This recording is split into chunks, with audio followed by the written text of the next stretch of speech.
பிரசவ வலி என்பது கடுமையான வழிதான். காரணம், ஒரு குட்டி 120 கிலோ எடை, ஒரு 100 கிலோவிலிருந்து 120 கிலோ எடையுள்ள ஒரு குட்டியை அது ஈண்டெடுக்க வேண்டும்.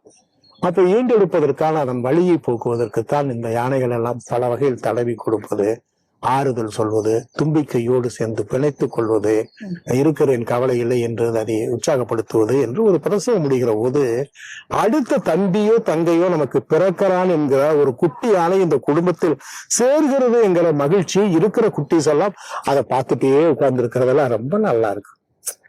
அப்படி ஒரு வாய்ப்பு யாருக்குமே கிடைக்காது. நம்ம மனித சமூகத்தில் பார்க்க முடியாத ஒன்று.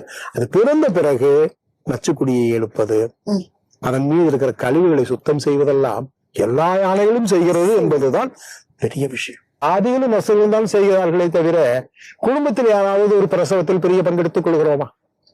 எல்லா ஆம்பளை வெளியே நின்றுக்கோ நீங்க பார்ப்பீங்க, சினிமாவில் வர மாதிரிதான் நம்ம பார்க்கிறோம்.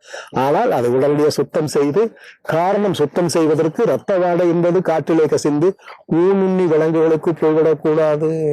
காட்டில் எவ்வளவு கவனமாக இருக்க வேண்டும் என்று நீங்கள் பாருங்கள். நாட்டில் நாம் எவ்வளவு பாதுகாப்பாக வாழ்கிறோம், காட்டில் ஒவ்வொரு விலங்குகளும் ஒவ்வொரு நொடியும் எவ்வளவு அச்சத்தோடு வாழ்கிறது என்பதற்கு அது ஒரு காரணமாக இருக்கிறது. சீக்கிரமாக சுத்தம் செய்து விடுகிறார்கள்.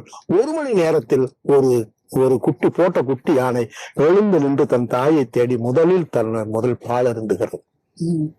பால் அருந்தி விட்டு அந்த யானையின் காலடியிலேயே மறைவாக இப்படி நடந்து போகிறப்ப 1.5 மணி நேரத்தில் எல்லா பிரசவத்தையும் முடித்து விட்டு ஒரு புதிய உயிர், ஒரு சிட்டுக்குட்டி உயிர் எல்லா யானைகளின் பெரிய யானைகளின் காலடியில் போய் அப்படி சேர்ந்து போயிருது.